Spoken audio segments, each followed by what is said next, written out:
BJP के DNA में आरक्षण का विरोध है। बीजेपी का वैचारिक स्रोत आरएसएस भी आरक्षण का घोर विरोधी है। यह बात हमेशा से स्थापित थी, पर अपने कुछ दिनों से ये और साफ होती जा रही है। तो चलिए आज चर्चा करते हैं बीजेपी के आरक्षण विरोधी कदमों की। लैटरल एंट्री में आरक्षण नहीं रखा गया। 69,000 शिक्षक भर्ती घोटाला जो हुआ, उसमें आरक्षण का पालन नहीं हुआ उत्तर प्रदेश में। कृषि अनुसंधान एवं शिक्षा विभाग में करीब 368 पदों के लिए छपे विज्ञापन में भी आरक्षण लुप्त है। व्यापक मांग, हर ओर से मांग आ रही है, उसके बावजूद मोदी सरकार जातिगत जनगणना से बचने की कोशिश करती है। अब बात करते हैं आरएसएस के आरक्षण विरोधी चेहरे की। आरएसएस प्रमुख मोहन भागवत ने आरक्षण की समीक्षा, कोट अनकोट समीक्षा किए जाने की पैरवी की थी।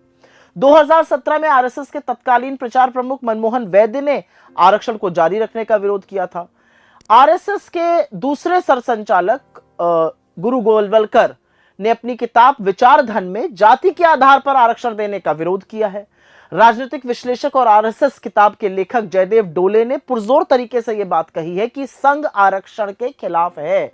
और यही नहीं, आरएसएस में रहे भंवर मेघवंशी जो दलित थे, उन्होंने कहा है कि दलित होने के कारण उनके साथ भेदभाव हुआ, और इसका उल्लेख उन्होंने अपनी किताब I could not be a Hindu story of a Dalit in RSS में बड़े साफ तरीके से किया है।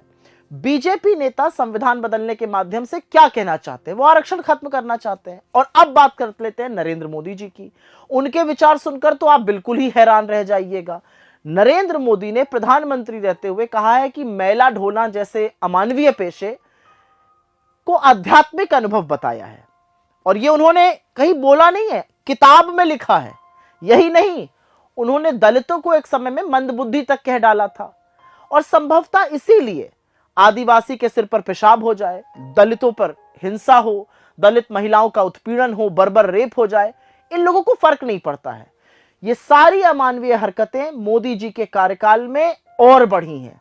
लेकिन बीजेपी, आरएसएस और खुद मोदी जी कितना भी चालें, ना संविधान बदलेगा, ना आरक्षण खत्म होगा, और ना इस देश में शोषित वंचितों के हक का हनन होगा, क्योंकि कांग्रेस ऐसा होने नहीं देगी।